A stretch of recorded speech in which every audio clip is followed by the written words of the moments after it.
Good morning, everyone, and welcome to SACAP Student Study Hack webinar. My name is Katlego Matlala, and I am the Junior Brand Manager for SACAP based at the Johannesburg campus, and I will be your host for this morning. Before we get into today's program, there's just a few house rules that I would like to bring to your attention. We will have a short Q&A session at the end of the presentation, so please send your questions in the Q&A box at the bottom of your screen.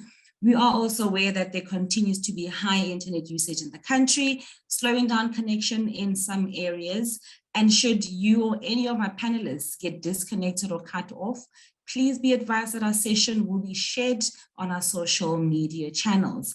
Also, please be advised that we are still working from home, so should you hear an occasional microwave beep here and there, a child screaming in the background, we do apologize for that. Without wasting any further time, today's program is packed with expert panelists who will be giving you tips and practical tools to help you cope with the stresses that come with being in matric. And I mean, we can all agree that writing matric in 2021 is very different from 30 years ago. The pressure is far more greater and the competition is much more fierce. But on our panel today, we have Jogini Packery, who will talk us through some of the coping strategies that lead to a healthy mind. We have Kirsten who will share study habits, which she believes will set you up for success. We have Robyn-Leigh Mentor, who will give us insight on how when we eat well, we think well too. And lastly, we have Hahn, who will speak to us about movement for the mind. Without wasting any further time, I will now hand over to Jogini Packery. Good morning, Kat, to our viewers and to our panelists as well. It is such an honor to be able to take a moment with you this morning just to reflect before the exam season dawns upon us. My name is Jogini Packery. I'm a community-based counseling psychologist, the head of campus at SACAP's Johannesburg campus, and a PhD fellow. I'm particularly passionate about empowerment through education and youth development. So today I will be addressing you all as a fellow student. If you're joining us this morning, you're already a step ahead of the journey and somewhat serious about your learning goals for this year, whether you realize it or not. This morning will serve as a reflective pause, where you can sit back and take some valuable tips that will help you not only evaluate your preparation process, but allow you to make any necessary adjustments that will get you a step closer to your learning goals for this year. In this webinar, we will be positioning learning as more than just a relationship that you have with your books and your learning material, but a social process that is aimed at upskilling you, not just for surviving the upcoming matric exams during a pandemic, but to thrive at your 2021 goals and in life after school as well. Learning is a lifelong journey, and the pressures placed on learning processes do not lessen after matric. Lifelong learning means that whether you choose to study further or seek employment after matric, every assessment, exam, and work task that lays ahead of you should be treated with the same importance of this matric year, because it will have real-life implications. I believe that the saying is no pressure, but this morning, some pressure is intended.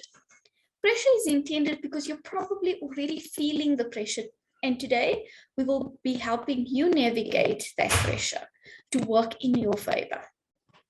When you're enrolled for a learning of any type, be it high school, college, or even a short course, there's an intended outcome, a curriculum outcome. However, there's also a hidden curriculum, which is intended to upskill your EQ, which is known as your emotional quotient, or most commonly known as emotional intelligence. Today, I will be unpacking some tips on how to better understand your emotional state and how to regulate your emotions in a positive way that is helpful for effective learning to take place. Understanding our mental state and the role that our emotions play when we are learning are essential gems that will guide you in school and in the school called life. So let's dig in. To get us started, I want you to think about what are your goals for this year and what are your plans for next year. Now scribble that down on a page or somewhere on your phone. Just get it down somewhere. I'll give you guys a minute. And you'll be using that page or a notepad on your phone, a message box to your friend, or you can open an email text on your emails. So here you may see that some of you want to survive this year by passing matric. You may even be aiming for a specific average that you'd like to pass with. But did you think about your wellness when you were setting these goals? Right. I'm sure all of you guys have gotten a page and a pen to scribble, or if you're jotting it down on your PC or your phone, that's fine as well.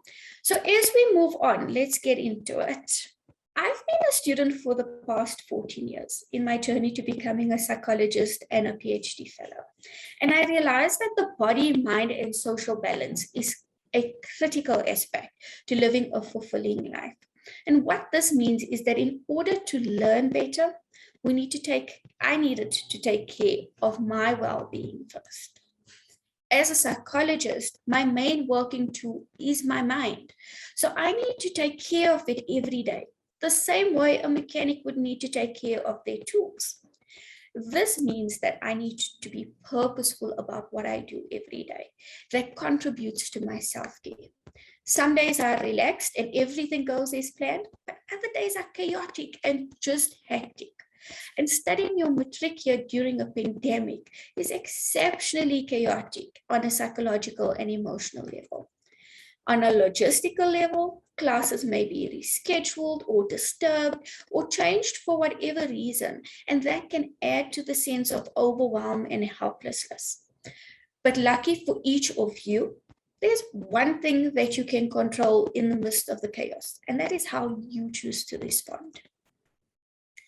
In order to keep your mind healthy during this time and throughout your exams, you will need to have a good, realistic plan, some healthy boundaries, and the ability to bounce back from the days where the world just feels like it's spinning out of control. This means that you will need to be aware of your stress levels each day and throughout the day. Keep a positive mindset even in the tough moments, and keep reminding yourself of the goals that you've made a note of just a few minutes ago. So if you haven't made a note of those goals, quickly get them down. Now we're going to add to that note. I want you guys to think about this past week. What did you do that made you feel relaxed? What did you do that made you feel happy? Jot that down on the notes where you've added your goals. Now I want you to think about the past week again.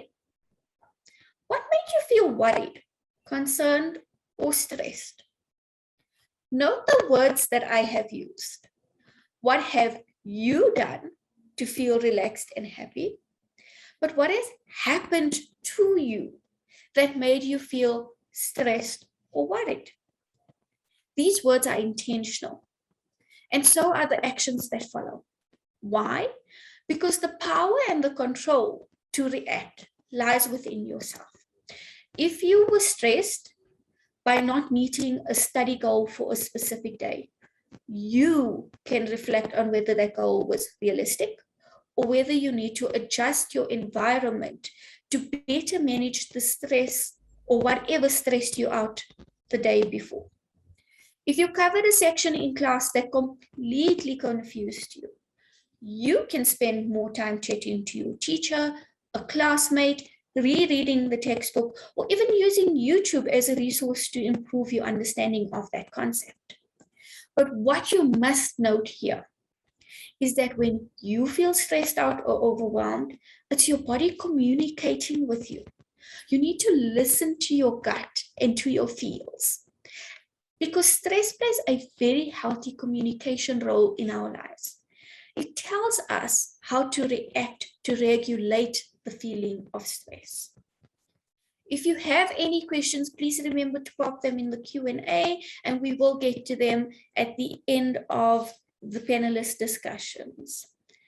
In our next slide, we are reminded that a positive mindset and outlook on life does not mean that everything is perfect. It means that we have grown to trust ourselves, to know that no matter what happens, we will be able to find a suitable solution and a way forward. Again, this is us communicating with our inner selves. This skill is known as resilience. It is the ability to mentally be flexible and agile, and able to bounce back from experiences that upset us and our inner peace. Moving from this slide, I want you to think about whether you are a morning person or a night owl. This is an important reflection that you can scribble down on your sheet as well, adding to your goals and what made you feel relaxed this week. Why is it an important reflection on whether we're morning people or night owls? Because knowing our energy rhythms is so important. Because if you're a morning person and you're trying to get the bulk of your studies done at night, you might not be feeling like you're doing too well in your study goals, or you may be struggling. It's because you may be going against your body's rhythm. It may not be the best plan to try and get your studies done when your mind is tired or fatigued. This is going to need some mental planning on your end. Firstly, you need to prioritize what needs to be done in your day.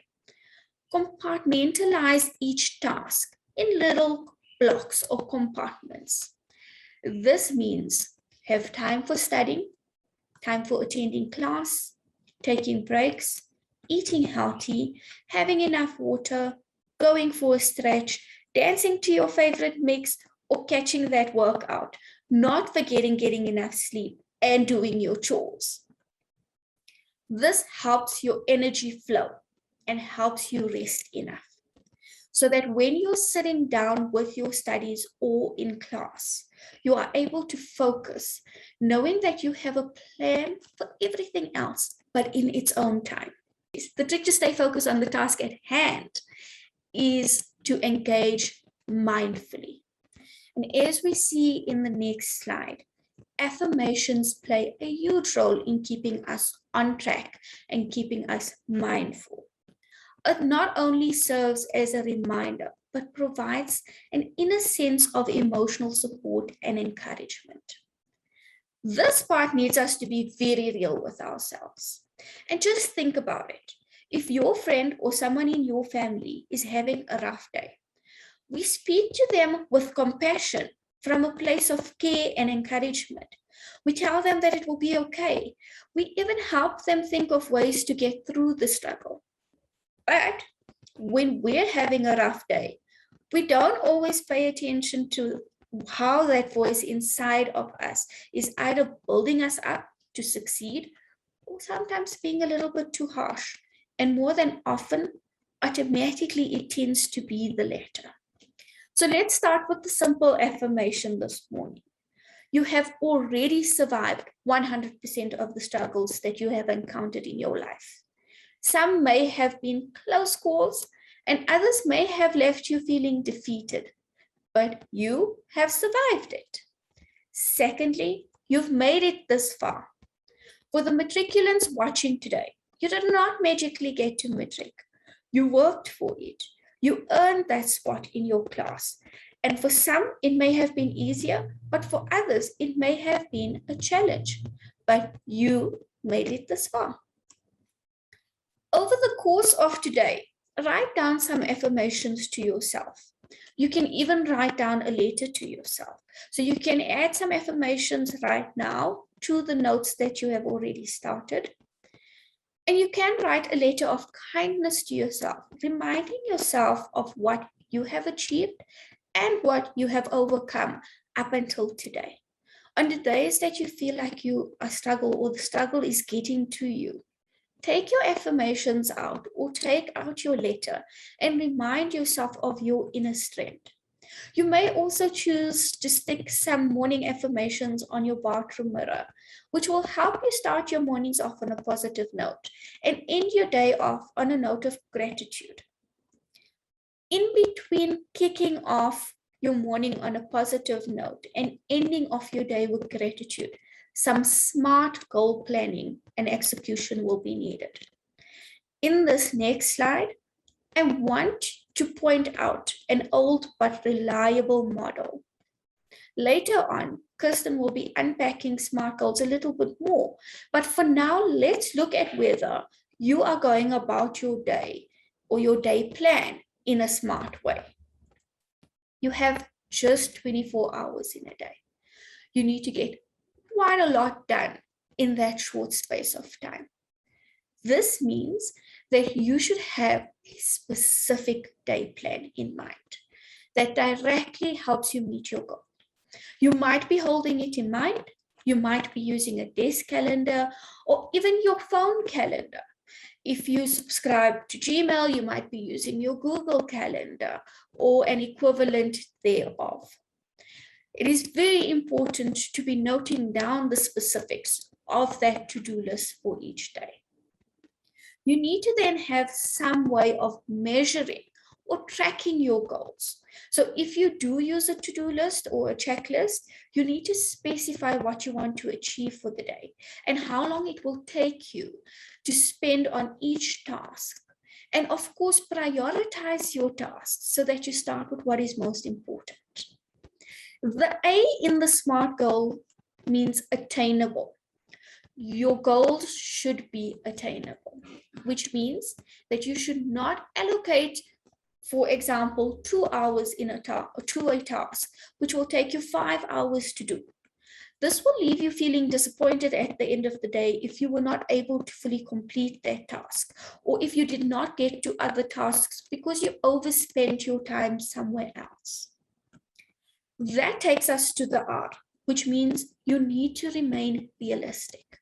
If you aim to get through a chapter for the day, but end up spending most of your time on social media or binge watching your favorite series, you're only fooling yourself. Set time aside to cover that chapter and set rewards for yourself once you're done with reaching the goal. And that's when you can spend some time on your Insta or catch up with your favorite series. The most important element here is time, which is the T in the SMART goals. Time is a scarce resource, which once spent or wasted can never be recovered. Spend your time wisely and ensure that the majority of your time is spent towards investing in reaching your goals. If your learning goals are to get a B average in all your classes, then spending majority of your 16 waking hours on social media or movies, or even sleeping more than the recommended 8 hours a day, is not a reflection of SMART goal setting and day planning. Moving on, we need to be realistic about the risks of not planning smartly and having a harsh or critical inner voice and not taking care of ourselves.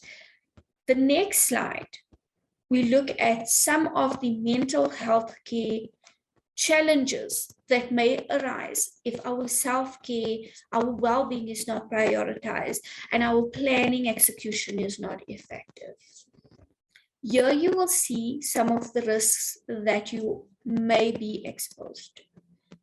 Distress is the psychological pressure that affects us from being effective. This means that the quality of our outputs, our goals at the end of the day, may be affected if we are in a state of distress. This also affects our ability to engage with others. So this is asking us to be mindful of where our mind is. Are we restless? Are we tired? Are we fatigued? And where our body is. Are we falling ill regularly? Are we unable to wake up in the mornings? Do we have restless sleep or sleep but don't feel like we've slept at all? That's signs that your body is entering a state of distress. Prolonged states of distress becomes more of a concern because that puts us at risk of burnout. And this can lead to feeling extremely fatigued or extremely exhausted. And at this point, your body and mind will simply refuse to collaborate with the plans that you have set out for yourself.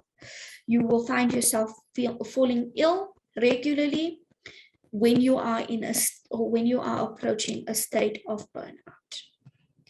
Where we do need to become even more concerned is that it's okay to feel anxious. It's okay to feel distressed every now and then.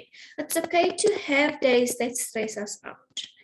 But when we feel like our mind is in a spin, we're struggling to sleep, we're always thinking about the worst case scenarios, and it's affecting our performance throughout the day, and it's affecting our relationships and how we relate to people for long periods of time, then we need to start looking into professional support. Like I said, it's important to feel, it's normal. It's part of a human experience to feel anxious about certain things.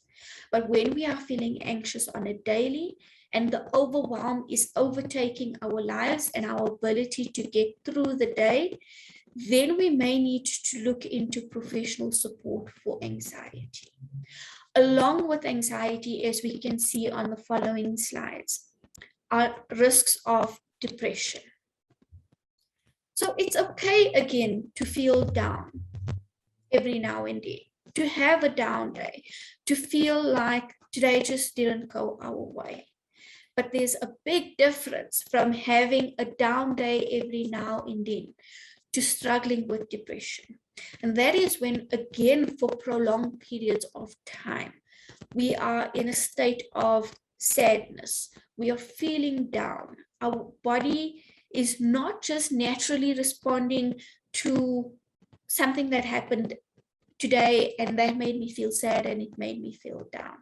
It's about this feeling that is dragging on for weeks and for months, that is now starting to affect the way I feel inside, the joy that I derive from life. I'm no longer feeling that life is a happy place. It's no longer feeling the things that I felt happy about before. I'm no longer feeling that same joy. This also coupled with disappointment. It could be not getting a good grade. It could be just the effects of the pandemic that we're living on. A lot of people have experienced loss of loved ones due to the virus. It could also be concerns, and the challenge is we're expected to still continue with life as normal, but we're not living in normal times. And all the things that could be normal human experiences may tend to have a more severe toll on us. It is very important for us to stay alert to these extreme negative feelings that are prolonged. Looks like low motivation. It looks like struggling to find joy. It looks like avoiding people and the things that you used to do on a daily. It could also be destructive behaviors, and this is where we need to be more realistic with ourselves, because when it gets to that point, we need to tap into our support system. It's not a struggle that we want to fight on our own. If we choose to fight on our own, it puts us more at risk for suicide. It could then start looking like a dark, lonely world. And in order to reduce the risk of feeling or thinking about the hopelessness and getting caught in that helplessness, we need to know when the pressure has become too much for us to deal with as individuals. To tap into your support system is critical, and to use the technology that's at hand. As you see on the next slide, these are some of the support processes. Take a picture of this. We will share it in our packs as well, but make sure you have these details on hand, whether it's for you, for a classmate, or a family member. But if the pressure is feeling too much, if you aren't able to get back to a healthy place of self-care and self-communication, then we need to communicate outwardly and seek that help. In the next slide, you will see us pulling this together. And I'm just going to take a quick minute to wrap out. Know when to reach for help, because the help is there. Your family, your friends are there for you. Your peers are in it with you. Your teachers have seen it year and year again. And so has the principal at your school. If you have a school counselor, please make the most of that resource.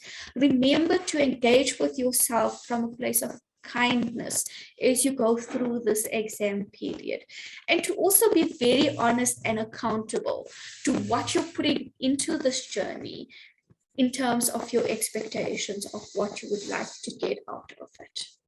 And with that, guys, I'm going to wrap up my segment for today and hand over to registered counselor Kirsten Harrison, who will be talking to you guys about study habits for success.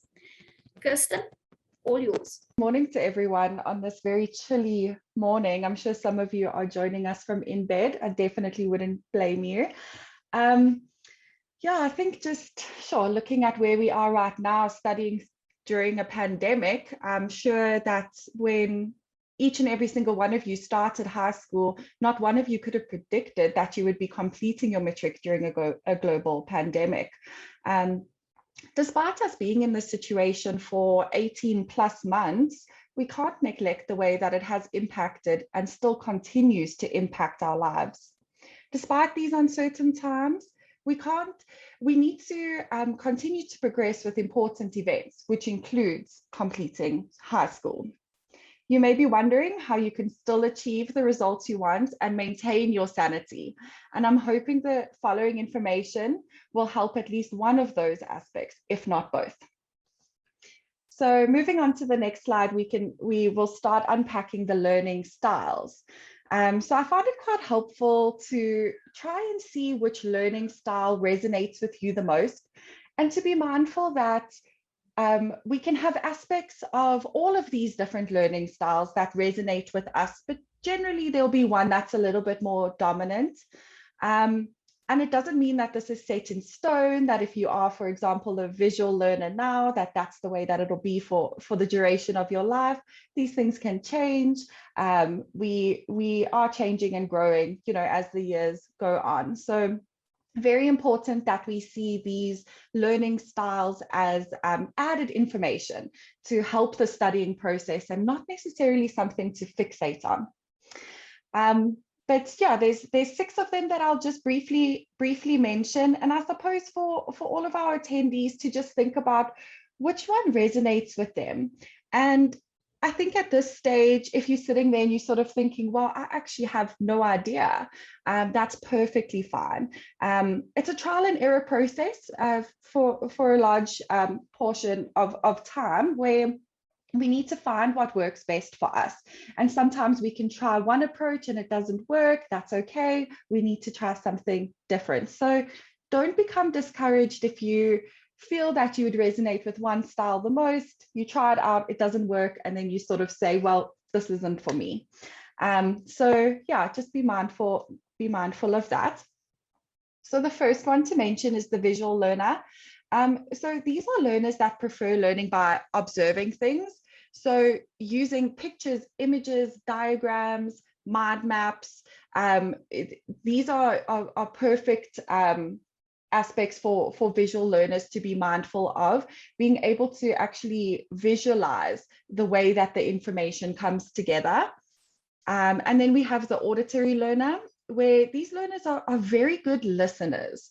So they thrive in environments where they can listen to the information. For example, a podcast or a lecture, or maybe even watching a speech, for example, would be something that an auditory learner would find very beneficial. And then we have the verbal learner. These learners prefer using words, so both in speech and writing, so they can easily express themselves. An example here would be these learners would learn best by explaining the content to someone, or to write it down in a way that they understand. We then have the physical learner. So for this learner, they need to get hands-on experience. For them, opposed to reading or watching, the most important aspect there is doing. The next one we can look at is the social learner. So these learners thrive in study groups. So when they can have a group of people together, focus on the same sort of goal, sharing information, supporting one another, they thrive with that sort of collaboration and interaction with others. So whether it is even sometimes just sitting there silently, knowing that you're kind of together, whether it is discussing these concepts sort of openly with the group that you're with. Most important here is that these learners love that interaction with others. And then last but not least, we have the solitary learner. So these learners prefer to use self-study and to work alone, and that's just ideal for them. So I think what's important here is that you may be sitting there thinking, geez, I don't know how someone could do that, or that doesn't make sense to me. The important thing is that we're looking at what works for you as an individual. And as I mentioned previously, if you're sitting here thinking, I really don't know, I think the main thing that I can share with you today is to be curious about these different learning styles and to try it out and to see what really resonates with you, what makes sense. You can start off with a little bit of reflection in terms of your previous ways of approaching exams or even different assignments. How do you usually go about that preparation process? Think about when you felt the most confident. What are some aspects that were present there? Think about when you felt unprepared sometimes as well. You know, what sort of process did you follow in terms of tackling that assessment? So being curious about these different aspects makes a huge difference. And as I mentioned in the beginning, you can definitely see these styles as added information, just there to help the study process along, and definitely not something to fixate on. We do change as people, and we can expect that these aspects change too. So I think moving on, let's talk a little bit about some study habits for success. So here I'll just unpack some, I suppose, more practical aspects, and also, just being mindful of the emotional and I suppose some of the psychological aspects too. Firstly, it's important to create a study space. And if you think about it, you're going to be spending a lot of time preparing for your matric exams. You need to create a space that you're comfortable in, that you feel you feel that you would be able to spend a lot of time in, and that you have everything that you need in order to study effectively. So what I mean by this is making sure that you have all of the different resources, or even things like stationery, whatever you need to study effectively, set up your space with all of that. And the reason I say that is because we need to dedicate a specific spot for that. So if I'm studying and I sort of, one day I study in the lounge, the next day I'm sitting in bed, the next day I am sort of sitting at a desk, it's very difficult for the mind to kind of get into that and to recognize that this is study time. If I sit on the couch, my brain is going to tell me, well, this is Netflix time. So it's very important that we're separating that. Even if there is limited space available, there are things that you can do to make that space conducive to learning. And one of the main things is to make it distraction-free. So if I set up a space and I have everything that I need in that space, I'm less likely to have to get up and go and fetch something or look at something else or whatever it is. And what I'm doing there is that I'm not opening up the potential for possible distraction. If I have my spots, I know that I have everything there. I know that it's study time, and it's easier for me to get into sort of study mode. We then have planning and time management, and I'm sure you've heard it before, but planning is crucial for success. So you may be sitting there thinking, yes, I know, but I don't have time for this. I don't have time to plan, and I don't have time to manage my time. There's just too many things happening. So I get that. I definitely do. However, we have to make time for and dedicate time to the important things in our lives if we do wish to succeed in them. And this involves managing the time that we have available and planning how we want to spend it. So if we think about the learning process, learning new things physically changes the brain structure by creating new neural connections and strengthening old ones. This is a concept known as neuroplasticity. In order to learn concepts effectively and embed them into our memory, it is better to study in small chunks over a longer period of time, opposed to trying to cram large amounts of information into a short amount of time.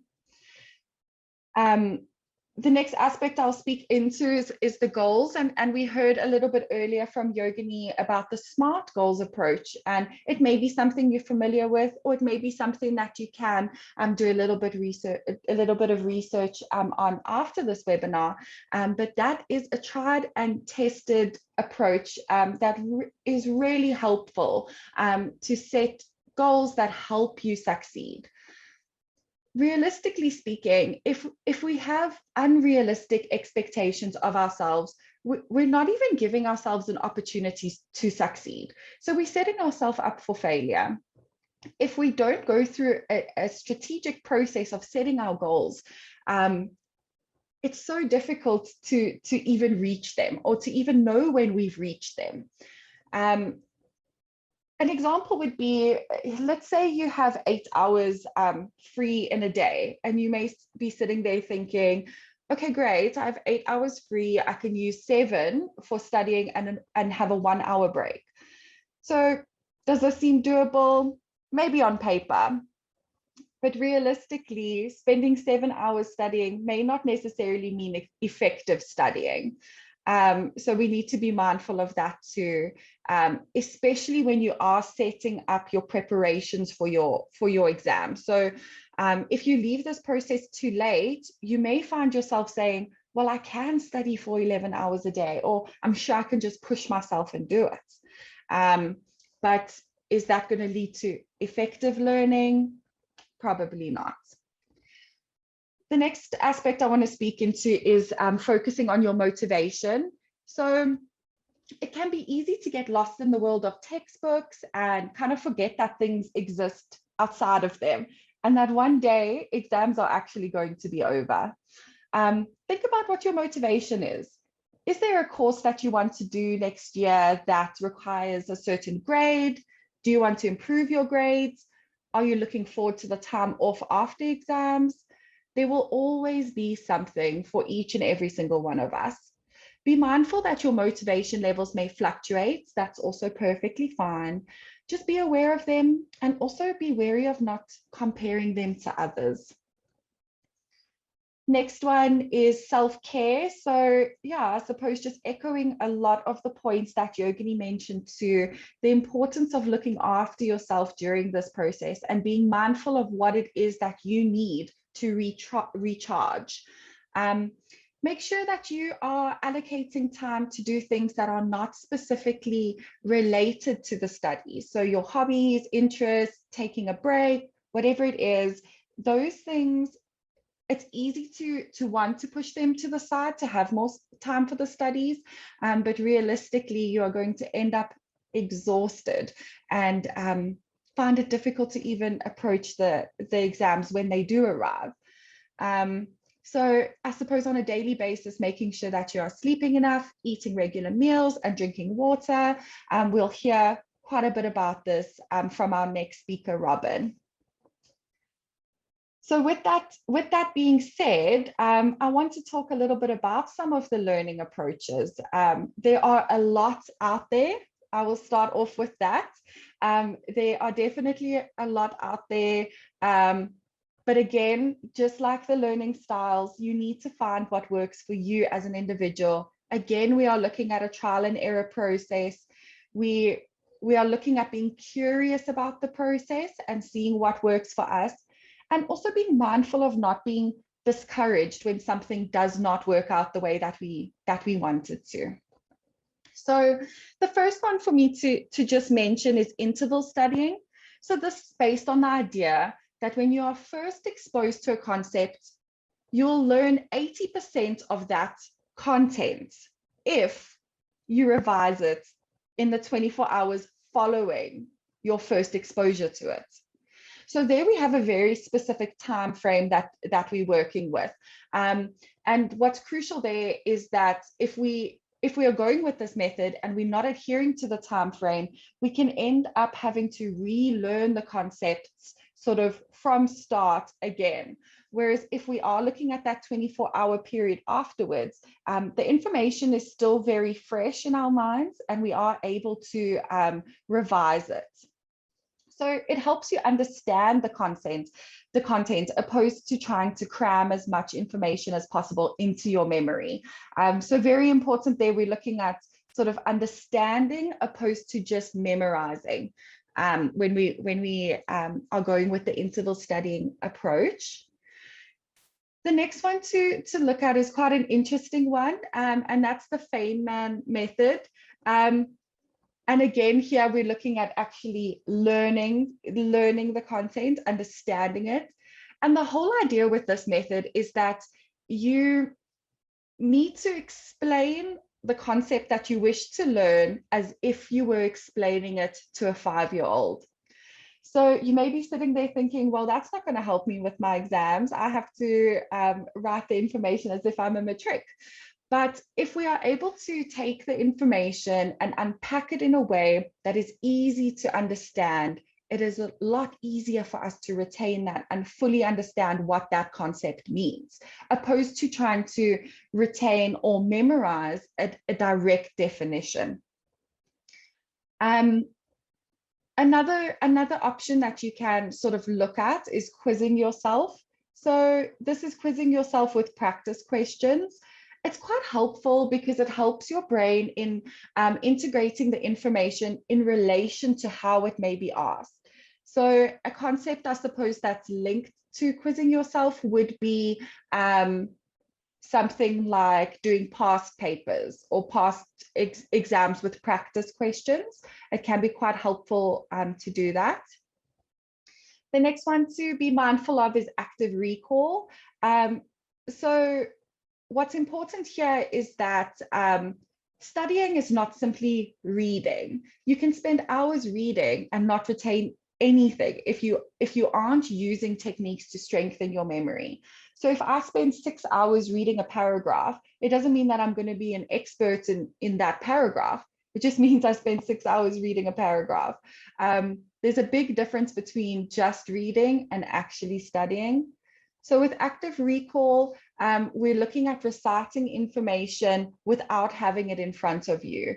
It is difficult, it is challenging, but that is how you can ensure that you are actually understanding and retaining the information. And I suppose, yeah, just a last point there would be to use mind maps and keywords and even cheat sheets. You know, these are aspects that help a lot of individuals. And what I would say there is to really think about how the technique that you want to use is perhaps linked to your style. So in conclusion, while this process may be daunting and overwhelming, just know that there are things out there that can make this process more manageable for you. So studying and writing exams doesn't have to be a dreaded process where there's a lot of pressure or even unrealistic pressure that we put on ourselves to sort of meet different goals. And while there's no one-size-fits-all approach, there will be an approach that resonates with you. And the main thing that, yeah, I suppose I'd ask you to take away from our talk today is just to be curious about this, to be curious about the different techniques and approaches that are out there, but also to be curious about how you respond and react to them. So with that being said, I do want to wish you all the best for your studies, and I would like to hand over to our next speaker, who is Robyn-Leigh Mentor. Thank you so much for that, Kirsten. Good morning, everyone. My name is Robyn-Leigh Mentor, and I'm so excited to be sharing my talk with you today. Growing up in a family of healthcare professionals, my interest in food and science started at a young age, and today I get to share my passion with the world by educating and supporting clients who come and see me. Before I get into the talk, on the next slide, I want you to think about the following. Do you snack or eat while working or studying? And what are some of the snacks that you eat while studying or working? Do you become tired after 20 minutes or more after eating? And is it easy to study and focus when you are tired? So in order to stay healthy, focused, and fit, it is important that we eat a variety of foods on a daily basis. I'm sure we've all heard of this before, and the reason why we need to eat different types of food regularly is that no one type of food contains all the nutrients that we need, such as starchy foods, also known as carbohydrates, proteins, healthy fats, as well as vitamins and minerals, is what the body needs in order to perform optimally. Therefore, in order to ensure that your body gets all the nutrients it requires, it is to eat a variety of food as often as possible and preferably at all meals. In addition, it's important not to skip any meals. So, for example, breakfast, even if you went to bed late and have an early morning lecture, it's still important that you get breakfast in. So on the next slide, research has shown that the most common eating behaviors among students are skipping meals, a low intake of fruits and vegetables as well as dairy, and a high consumption of fats and sodium, which can be linked to processed food. So I want you to think about who does most of the shopping in the house, and who of you believe that healthy eating is expensive? And more importantly, why do you say that? Today, I want to empower each and every one of you to buy on a budget and still eat healthy and delicious food. Which brings me to affordable nutrition. While South Africa is food secure as a country, this is not the case at household level. And I think one that we can all relate to is the COVID-19 pandemic. It had led to unemployment, job losses, and a reduction in income for some households. And in terms of our nutrition, we may have begun to opt for cheaper meals because of a lack of finances. All right, so cost-effective meal options, based on what I've said, well, based on what you think the prices are, cost-effective meal options often have a higher calorie density due to a high fat level and a lower nutrient content, whereas food with greater nutrient content, so more nutritious foods, are generally more expensive. But this is not always the case, and I have some helpful tips in order for you to make the rand go further. So in how to bring about cost-effective shopping, the first step would be to compile a grocery list. And then by planning meals beforehand, you can actually check for specials and discounts when you do your grocery shopping. Another effective tip would be to compare prices. So over there is an image of a Pick n Pay house brand of tuna, whereas if you compare it to a non-house brand can of tuna, you could pay 29.99, so almost 30 Rand, whereas the Pick n Pay, the house brand, is 17.99. So when you're comparing prices, house brands tend to be cheaper. Another tip would be to purchase fresh produce which is in season. Another one would be to prepare your meals yourself, and especially meats, because meats such as chicken strips, burgers, and kebabs, they tend to be more expensive when it is ready prepared. And lastly, preparing meals, it's better to prepare from scratch.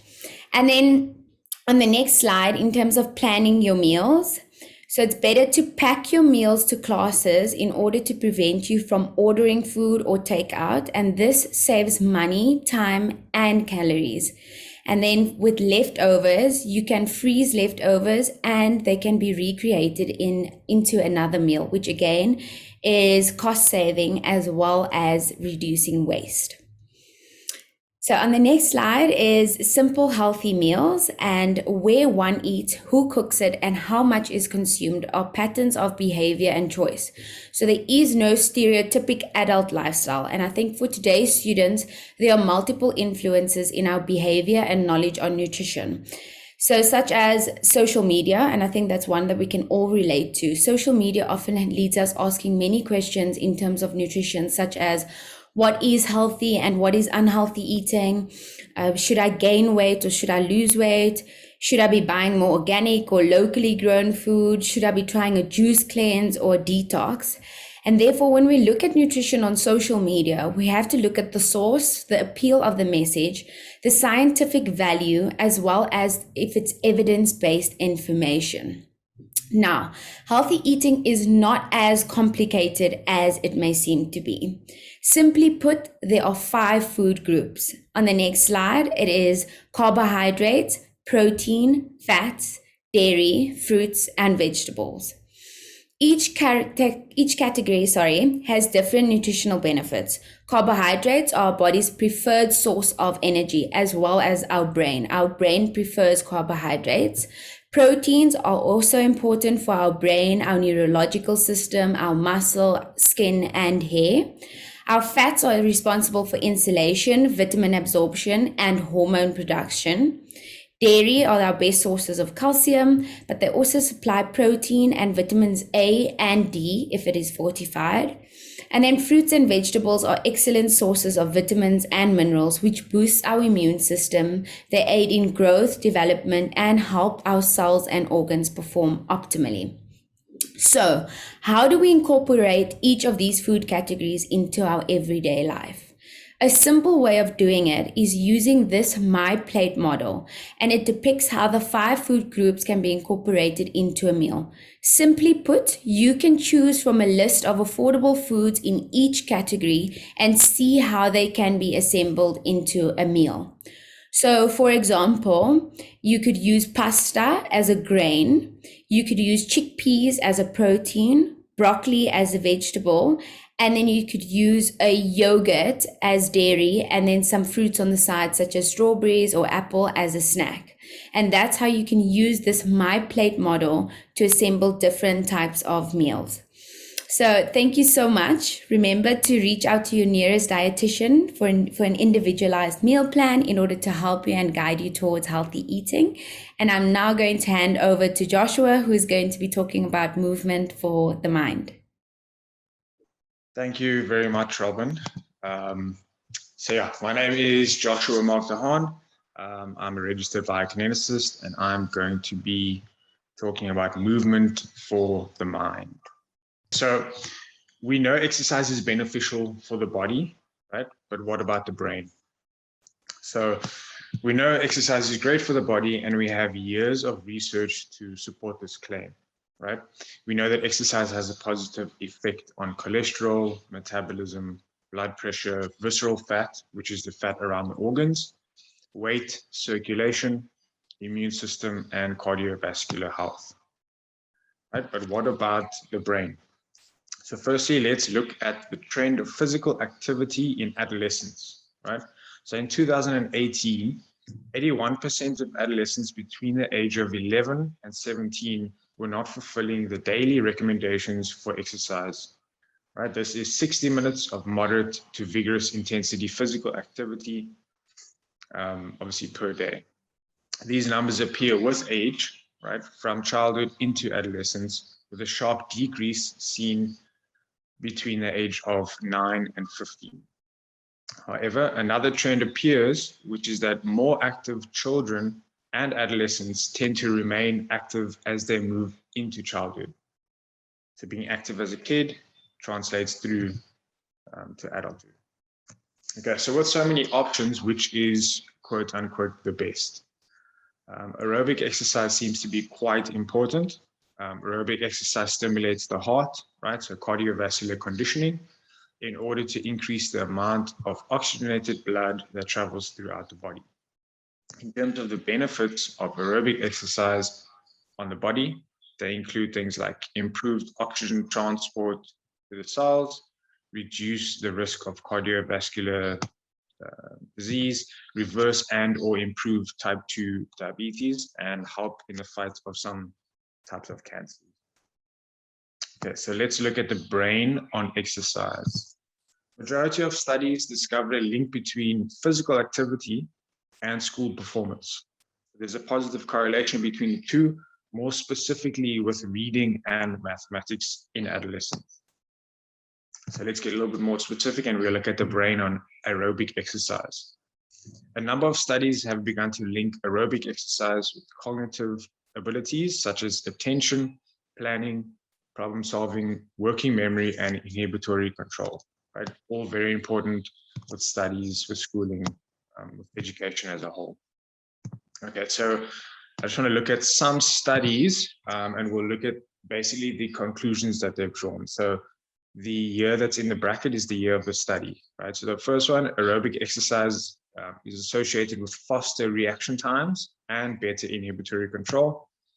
Aerobic exercise is linked to visual working memory. This was in a group between the age of 15 to 21. And then aerobic exercise positively related to spatial learning in older adolescents, between the age of 15 and 18. With more aerobically fit adolescents learning faster.